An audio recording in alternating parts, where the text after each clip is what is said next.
Hi guys, thanks for tuning in. My name's Vanessa and I'm with Amoretti. Today we're in Westport Winery sitting down with the owner, Kim.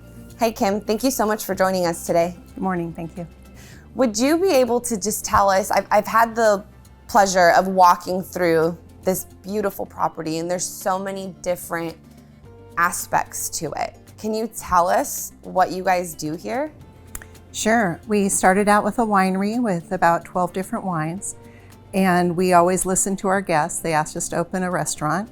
Then we added a bakery, a nursery, a distillery, and we're just starting to add lodging. Wow.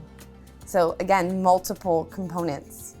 When did you guys first get started? We opened the doors in 2008, and probably every 2 or 3 years we'd add some new component to help develop the business, and changed the name from Westport Winery to Westport Winery Garden Resort once we added the 15 acres of gardens. Yeah, your gardens are beautiful. Absolutely gorgeous. What inspired you guys to get into really all of this? Because again, there's so many different aspects to your business. My husband and I used to own the largest scuba diving business in Hawaii. It's called Lahaina Divers. And when we moved to the mainland, we bought farms and would bring them back into production again. So when we moved over here to the coast, we spoke to our county extension agent, and he heard our history and he said, well, the only way to make money in agriculture is in agritourism. So you should open a winery, plant a vineyard, it will be historic. And we were the first winery and vineyard out here on the coast. And his words and his advice really resonated with us. And so we did it. That's quite an accomplishment. And I think, if I remember correctly, you guys were just awarded, what? Washington Winery of the Year. Wow. Yeah, and so that was on our original mission statement and our goals. That was a big goal for us. And we've been named #2 winery restaurant in the United States by USA Today. Wow. The top 20 most admired winery in North America by Winery and Vineyard Management magazine. And now winning Winery of the Year is a big deal for us. Yeah, definitely. Well, I mean, I'm sure it's a big deal for everybody, you, the staff, because the time that I've had to spend here, I've noticed that the staff and you work very well, and they really take that hospitality and extend that to everybody that comes through your doors. Yeah, they're really amazing. And we've always had a rule. We don't hire people based on their knowledge of wine. We hire people that can be nice, and we teach them about our products, because you can't teach people to be nice. That's very true. Very, very true. So throughout the journey, how does Amoretti fit into the different components? Amoretti was a big game changer for us. We met you at a brewers convention in Puyallup, I think in 2019, early 2019, and my daughter and I, she's one of my business partners, as is my husband, we had just decided to add the distillery component. And so we were up there kind of investigating equipment and just trying to learn things. And you were doing some sampling of the infusions that we use in our cocktails. And as soon as we tasted them, we're like, these are amazing. And we asked you then more, and you gave us the catalog, and we started bringing your extracts up and experimenting with those, and that is how we built our spirit line. You guys use the beverage infusions in the bar aspect to make cocktails, and then the extracts you guys are using in the distillery to flavor the different spirits that you guys are making? Yes, we also use them in some of the wines and also in our restaurant in our desserts. Oh, yes, that's right. We did try the creme brulee.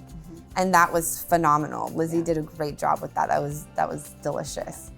So you guys are using us in the winery, you guys are using us in the bar, you guys use us in the distillery. I guess my question is really, why Amoretti? Well, we had worked with other flavor providers in the past with some of our flavored wines, and sometimes the minimum amounts were really hard for us to achieve as a small craft winery.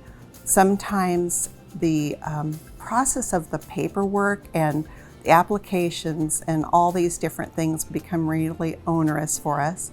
Sometimes availability was limited. Sometimes you couldn't even get someone to answer your phone or your email. So when we met you, you were really engaging with us.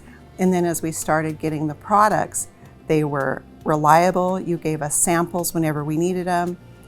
We were We didn't have any problems ordering small components or large components, and it was always available. We never run into outages or shortages. You've always accommodated us, and that makes life easier when you're a manufacturer.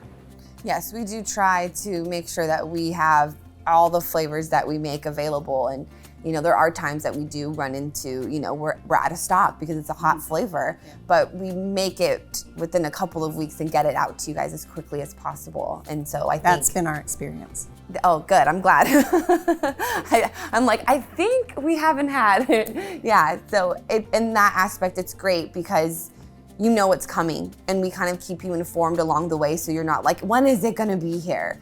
I know you and we converse primarily via email, but every time that you get your email into me, I'm like, oh yay, it's Kim. Let me see what she wants. Let me see what they're working on. And you guys are always creating new stuff. Like every order, there's a sample request along with it. How do you guys just work with all the different flavors? Because you work with more than one product line and more than one flavor. So have you found that it's easy to interchange, or are you just making new products with these flavors? A little bit of both. When we ask for a sample, we'll usually test it out in either the spirits or in the restaurant.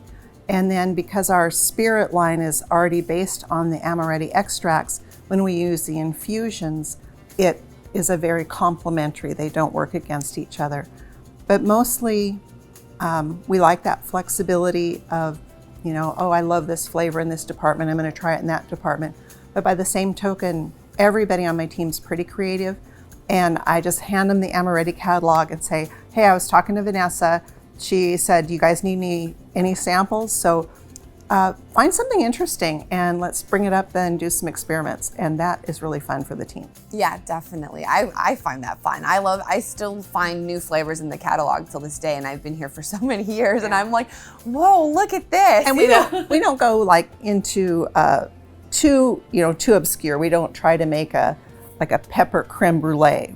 We try to stick in line with that. We do experiment and try different flavors. We recently did some work with rose and with hibiscus, which were not really in the mainstream, but people loved them. Yeah, florals can be kind of tricky. Yeah, you don't want it to smell like bath water. Yeah, definitely, or taste that way, but it has to be, so florals are great, but again, like you said, you have to find that balance with them. And also, in many of the more fruit flavors, we're able to use them in very similar concentrations from recipe to recipe. But especially on the distilling side, when we start working with some of the savories or spicier flavors, we've really learned that you don't put a ton of cinnamon into something when you're first doing your blending, or a ton of ginger. You have to be very careful with certain flavors because by their nature, they're dominant. Yes. We worked yesterday with developing a passion fruit orange guava vodka. And when we've made that in wine in the past, we've found that your orange itself is such a prominent flavor. It really Guava is such a passive flavor, and passion fruit has a lot of texture and color to it. So it's very difficult to find the balance, and we're super excited that Amoretti has developed a pre-balanced flavor for us. The passion fruit orange guava flavor has quickly become one of our top selling flavors in multiple product lines. And I think it's because, like you said, they did a phenomenal job balancing those three flavors, that you really get the opportunity to taste the passion fruit, the orange, and the guava. Like each flavor has its moment to shine. Mm-hmm. And that makes our job so much easier. Chef Lizzie worked with, I think, hazelnut praline. And of course, we could have blended those flavors together ourselves, but being able to contact Amoretti, having it already made, it was just a perfect blend right from the beginning. It made our jobs really easy. Yeah, that creme brulee was phenomenal. She did a really good job with that. And the flavor the amount that she used was appropriate. It wasn't overbearing, but you still got to taste the hazelnut praline. You got all of the goodness and sweetness from the caramelized sugars that's on it, but one wasn't over or more flavorful than the next component. They all were in line. So she did a phenomenal job using that, and her dessert application. Yeah, the nice thing about Amoretti too is that it's a volume that doesn't change the structure of our desserts. So because we don't need to use a lot, we don't have to change the recipe all the time, and that makes it much easier as well. Yeah, that's it. Because the usage levels are the same from product line to product line, they're interchangeable. So it makes it really easy for you guys as customers to be able to keep up with the seasons. You can create and master one dish and then offer it in hundreds, if not thousands, of different flavors by just switching out Amoretti. Yeah, if there is a problem, the problem is we love each one so much, we don't want to switch it up. We don't want to switch it like, up. oh, we're just going to keep making this one. No, it's seasonal. We need to change it. Yeah. Like, well, we can make it for us behind the scenes. Yeah, we'll all just live on creme brulee. Yeah, definitely. I don't think that our pants would like I know, I don't think so either. very much. Now, can you tell us, so we, the restaurant we've talked about, the distillery we've talked about. What made you guys like really dive in to wine specifically? It was just this county extension agent telling us to do this. We didn't have any experience in wine. We didn't drink wine. We didn't know anything about wine. If we'd go to the neighbor's house for dinner, we'd go to the grocery store and pick that cheapest wine off the bottom shelf and take it and be like, oh, here's wine, and then be surprised that it would taste terrible. And so it wasn't until we decided to open the winery that we had to go out and learn about wine. And they say in any given field, you have to do 10,000 tastes to get your palate. And I remember the day when I felt like, okay, I've got my palate. And once I had that, I've just learned to trust it. And so I usually am the final decision on most of our flavors. Wow, okay. So you really just dived in and just learned on the fly. And look at you guys now. I know, right? What a journey that must have been. Like, do you ever look back at how you started to where you guys are now and like ever kind of get teary-eyed a little bit? Not teary-eyed, but you think about knowledge, that our knowledge level was probably below zero. We had so much to learn, and we were fortunate. We've always had good consultants advising us. We've had good team members. We've learned a lot of lessons the hard way. We do a lot of trial and error. I think from the outside, people think, oh, you guys just made one great decision after another. And I could sit here and list off a bunch of bad decisions I made as well. Yeah. But I think, a mistake a person can make is making no decisions. And so as long as you're making decisions and then you're responding, we have become, especially during COVID, rather adept at pivoting. For us then, immediately following COVID, our distillery burned to the ground in a year ago. And so we went from this national pandemic crisis to a really personal business crisis. I remember that. Yeah, I called you right away because it was our distillery. We lost all of our Amoretti flavors. We lost everything that we'd already been producing. And we were so grateful that Amoretti just came alongside us and said, here, let us help you out. And it was beyond generous. I still remember that time when you reached out to me, and it was devastating. I was like, oh my gosh, Kim, like what? Are you willing to tell us a little bit about that? Yeah, absolutely. We know that alcohol is super flammable, but when we are proofing alcohol, we add distilled water. And we were distilling water, and the still went dry. It caught one of the elements on fire, and it caught the rest of the building on fire. It happened at about 11 o'clock at night, and it's right where we live. It's next to our wine production, and it was about a 40-minute response because, as you have learned while you're here, we are in the middle of nowhere. We're that place in the middle of nowhere. And so passers-by came and fought fire, and we were just super fortunate. Our county, our community, our contractor, everybody helped us get that building rebuilt as fast as we could, got us reopened as quickly as possible. I didn't know what the impact was going to be for you guys. I know that we had talked about it briefly, but you guys were able to rebuild and get back into business in that aspect. It was a little bit at a time. The first thing we did was hold back enough spirits for us to be able to have in our own bar so that our restaurant could continue. And then it went for a time where our stocks were really depleted, and then we would get one product back, and we'd get that product back, and it would sell out, and then we'd get another product back. So it was kind of in fits and starts for a while. Right. But our community has been very good to us. One of the things we do is that we donate a portion of the proceeds from each of our wines to different local charities. And then we donate a portion of proceeds from each of our spirits to the International Mermaid Museum. Okay, so you had mentioned the Mermaid Museum, and I'm really excited to talk to you about this because I had the opportunity to briefly walk through, and it is like amazing. There's so many different components, so many different areas to learn about the ocean, about mermaids, a little bit of like mythology in there. Can you give us a little bit of history as to why mermaids? Why a mermaid museum? So the International Mermaid Museum is dedicated to teaching ocean ecology from seashore to seafloor, immersed in mermaid mythology, uniting world oceanic cultures. So when you think of mermaids, it's like every country that has mountains has a Sasquatch story. Every country that has big lakes, freshwater rivers, or oceans has a mermaid story. And my husband, I used to own Lahaina Divers. He's an amazing underwater photographer. So I had this huge library of underwater photos to work with. And there's lots of people that don't have the opportunity to go diving like we did, or the means, or the abilities. So this was our way of being able to share the underwater environment with people without building an aquarium, and doing it in a way by bringing in the mermaids.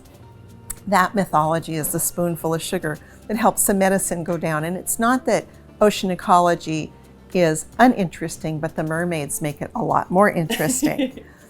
And it was so weird because we'd already named the distillery Ocean's Daughter Distillery. We'd started that in 2019. And I had drawn all the artwork for those labels were all mermaids. And it was like a year later, we decided to do the Mermaid Museum. So I had all this mermaid art already. And it was one of those things where everything aligned and it started out there. And I'm trying to think of what the first drawing I had done, I think was for a product called Sirena, and that was rum. Okay. And it was a plain rum, and we discovered over time that the unflavored spirits were delicious, but people wanted the flavored spirits more. And so that's when the Amoretti really came on so much stronger. And the Pog vodka we blended yesterday will come back and it will have the Sirena label. So it's all kind of come back in the circle. But I think the first spirit we blended, I would say it probably was our lavender lemon gin. And you know, you think about gin, a lot of people are like, oh, you know, it's super junipery and I don't like that flavor. And we decided right from the beginning to make an Elysian style gin. Because of all of our gardens, we were able to lean a lot more onto the florals than into that piney junipery flavor. Okay. And so it's made people love gin. And then when we combine Amoretti's lavender and Meyer lemon with it, it's like magical. It's our #1 best-selling flavor, which if you ask anybody, gin would not be like that top flavor for most places. Yeah, definitely. It's usually like not my top choice, right? What is that one called?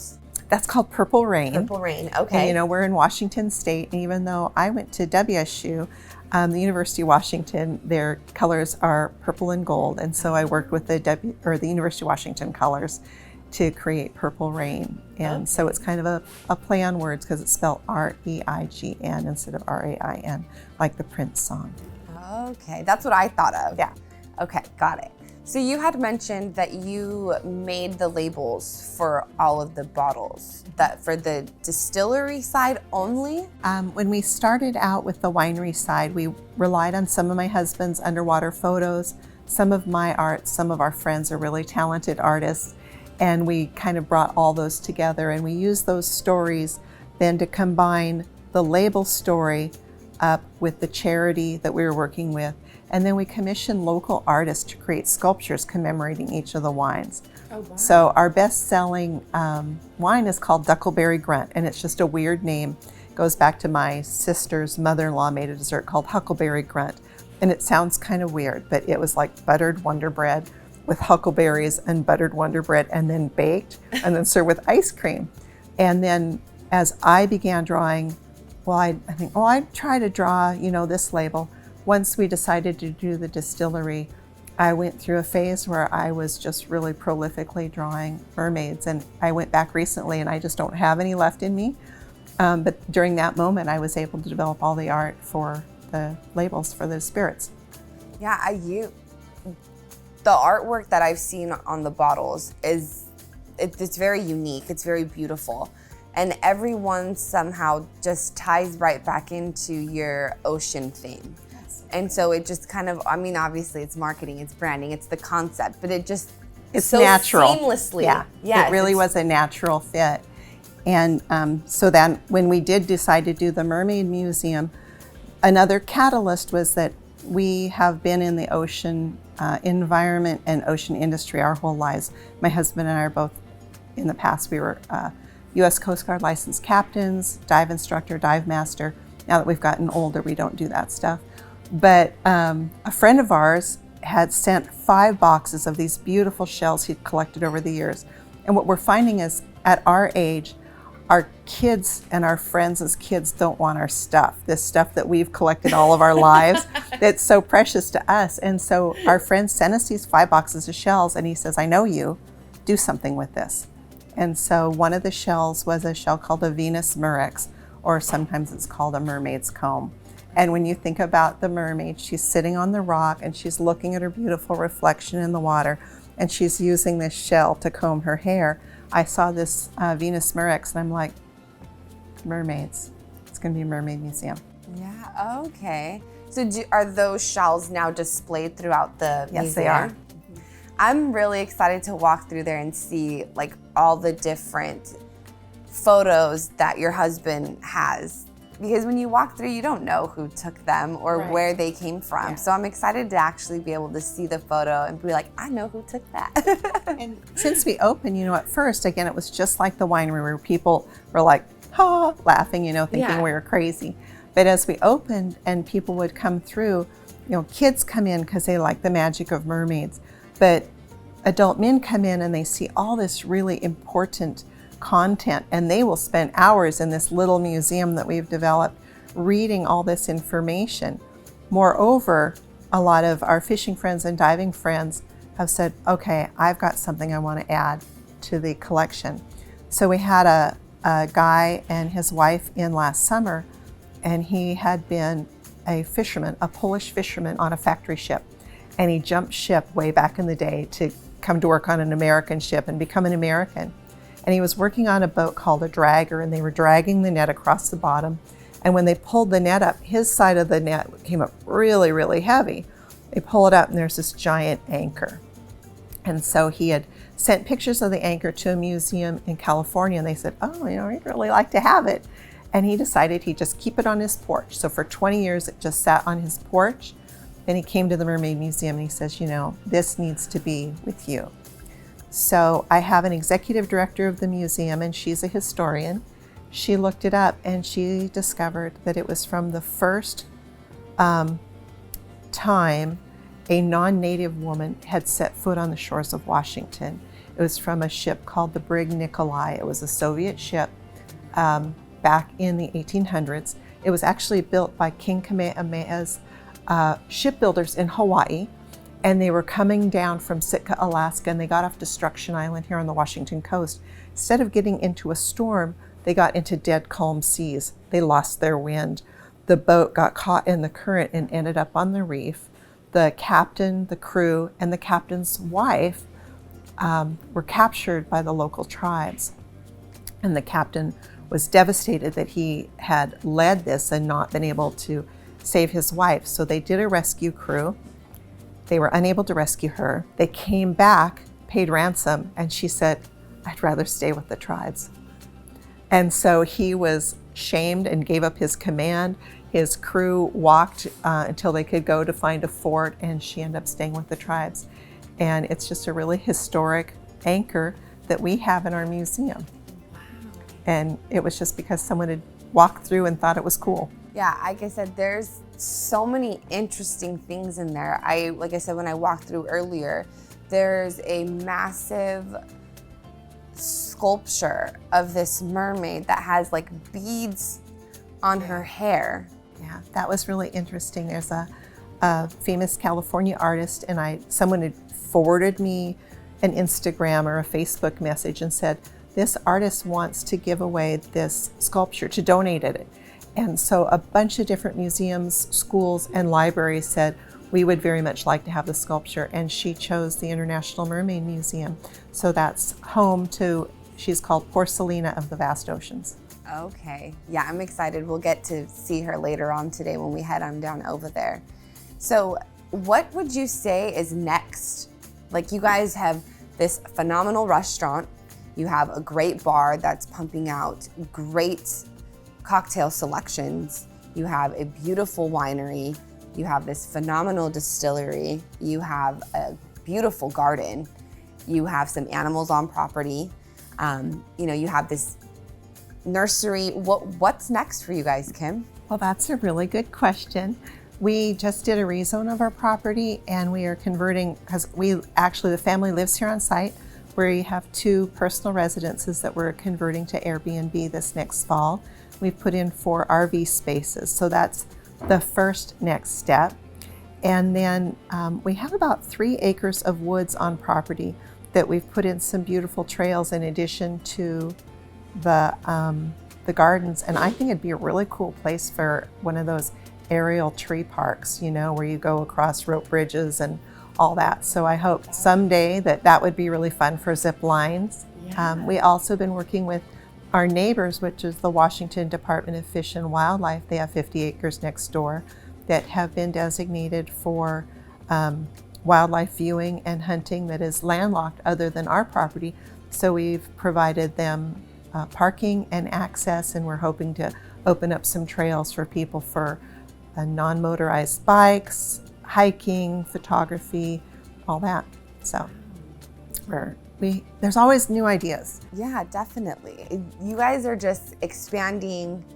You guys are always on the move, always looking for a new adventure to tackle. And I am just so excited and honored to just take a back seat and just hang on for the ride and just be a part of your guys' journey, because you guys are just, like I said, you guys are always on to the next adventure. We're so fortunate. We have great partners like you at Amoretti.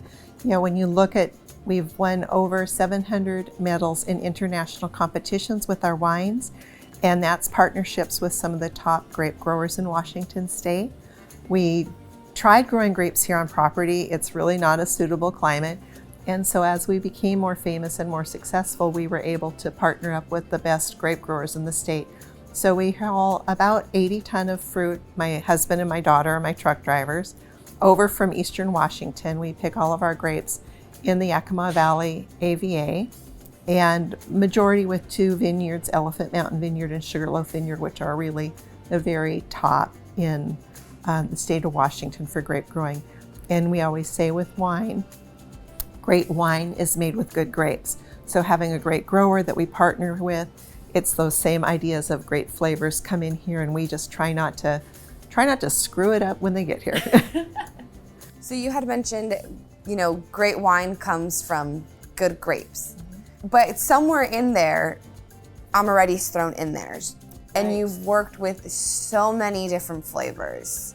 Somewhere in there, you have to have at least one favorite, maybe 2. But Yeah, I usually come back to the same flavor. If I could only have one food in the world, it would be raspberry. Okay. And so I love working with raspberry. We use both your raspberry and your vanilla cream in a vodka called Sea Star. So it's a raspberry cream vodka. We use your raspberry in a wine that we call Dawn Patrol, and it's made with Riesling and with real raspberries. But one of the things about Amoretti is not just the flavor, it is the scent.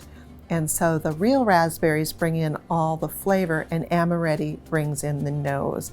That's just like when you lift that glass and you're like, okay, this is coming down the road here. This is going to be great. So Amoretti is not just about flavor, it's about the scents, and about sometimes, if they're colored products, adding more color to it. But it's also that it's natural. So we never have chemical flavors fighting with our natural flavors of our grapes and our fruits.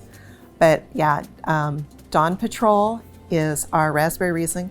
We also make a raspberry wine with chocolate flavor, and raspberry and chocolate, those are magic together. Amoretti plays a part in that as well. I mentioned the vodka, and then really there's no limit. I guess if there was a second flavor, it's the Meyer lemon that I could never go wrong with Meyer lemon, and I circle back to it. It's when we work with wine, we call Petite Syrah Dr. Syrah, because if you want to fix something or add color, you bring in Dr. Syrah, and Petite Syrah will do it. Meyer lemon can add that little spark of acid that really will make something come alive when you just need a little bit something else to make that mysterious component perfect. I had the opportunity, or I should say, I had the pleasure of trying the Dawn Patrol yesterday. Oh, did you? And it was phenomenal. It's so good. It was absolutely delicious. It was so fruit forward and juicy. And even before I got to actually taste it, the aromatics of it is what I got first.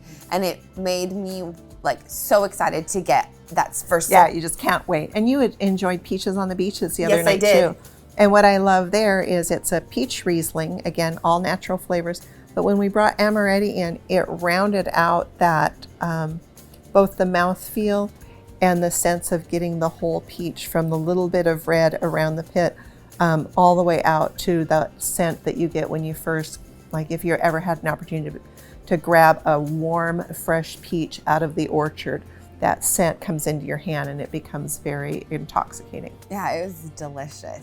So we talked about what I liked so far from the various things that I've tried, but what's the feedback that you hear from your customers? Well, the customers are the ultimate consumers. What I like, you are a customer, you're a guest here with us. No, but I get what you're saying. It's not about what I like. Right. And I've seen it a lot in the wine business. People say, I'm going to make this wine, this style of wine, because it's what I like.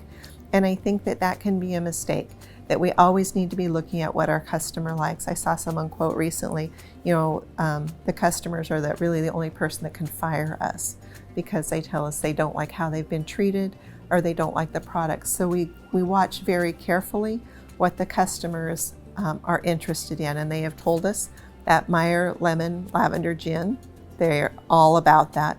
They have told us Peaches on the Beaches. We just can't make enough. We sell out and then they're crushed. And they come back the next year and they order extra because they don't want to be on the run out list. Yeah. So as manufacturers, it's a little hard to keep up with those, the passionate products that people love so much. And then, we do have the luxury in the restaurant of being able to do seasonal changes. That keeps it interesting, because not only do people want to come to a restaurant and have their same product prepared the same way time after time, they also want to be kind of teased with something new. And having Amoretti to provide us that flexibility helps. Now, what I don't know, how do I bring Amoretti into my gardens? How do I bring Amoretti into my lodging? When I figure that out, then I'm going to be really dialed in. Well, we do have some perfume sprays that you could probably utilize if need be. Where you go and add a little rose extract just to enhance my roses. Yeah, just a little. But, you guys have amazing customers. You guys are so close knit with your community. You guys really have loyal customers, and I think that benefiting the community really helps that. And in return, they support you because they know that it's supporting you in return is also supporting, the community. And I think that that's something that you guys should really be, honored and be proud of. We're Definitely. super grateful that people stuck with us through COVID. And we're just grateful overall because, as you've seen, you came out here. We don't have Uber out here. We barely have cell coverage.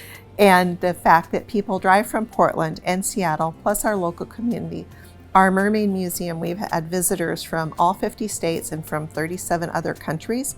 We've had people from Siberia to Chile come to visit us. So we're that tiny little family-owned business in the middle of nowhere that people have talked about, and that word of mouth is everything. And word of mouth can be positive or negative. Social media can be positive or negative. And so it's our job really to try to focus on creating the best products, being open to new ideas. Once we see a vendor or a partner or a grape grower that we find this great connection with. They have the great products, and there's so much flexibility that allows us to just continue to excel at what we do. Definitely. So where can people go to find out more about your little hidden gem here in Westport? Well, we do have a website. It's westportwinery.com. The Mermaid Museum is mermaidmuseum.org. Okay. We're licensed to sell and ship wine into about 28 different states, and those are listed on our website under the shop wine. We are only listed or allowed to sell and ship spirits in Washington State and in the state of Nevada, so that's more limited. We are not in distribution. You won't find us at any grocery stores or other restaurants.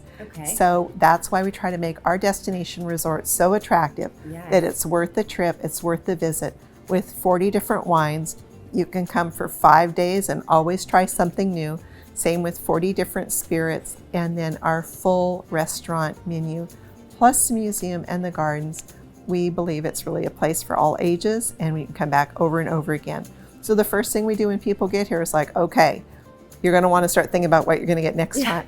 Today, you know, and we're so different because we don't have a fixed wine flight. Everything's open and available every day. Just pick one at a time, and we let your tasting evolve to your preference. You don't have to choose them all and be like, wow, I'm sorry I went down that road because I really wanted to go down that road. And that is one of the things that helps. Do you guys have a social media presence at all? We do. We're on both Facebook and Instagram, and under both Westport Winery and Mermaid Museum. And we'll be posting out there daily. And that's where we share our specials and, you know, sometimes a little story about mermaids. Well, for anybody of you guys that are watching, Westport Winery is definitely a location that you must come visit. Make sure that you plan to have some extra time here, because you will get lost in the beautiful gardens and lost in the many, many different flavors that are offered in wines and spirits. So I want to thank you guys for taking the time to watch and join in today. Kim, thank you so much for opening up your home and property to us at Amoretti and allowing us to come in and just explore and have fun and capture, you know, all of the amazing things and different aspects of your business. So again, thank you so much for allowing us. Check us out more on Facebook, Instagram, Twitter, any social media platform. If you have any questions, you can always reach out to us or comment below. Thank you guys so much and have a good day.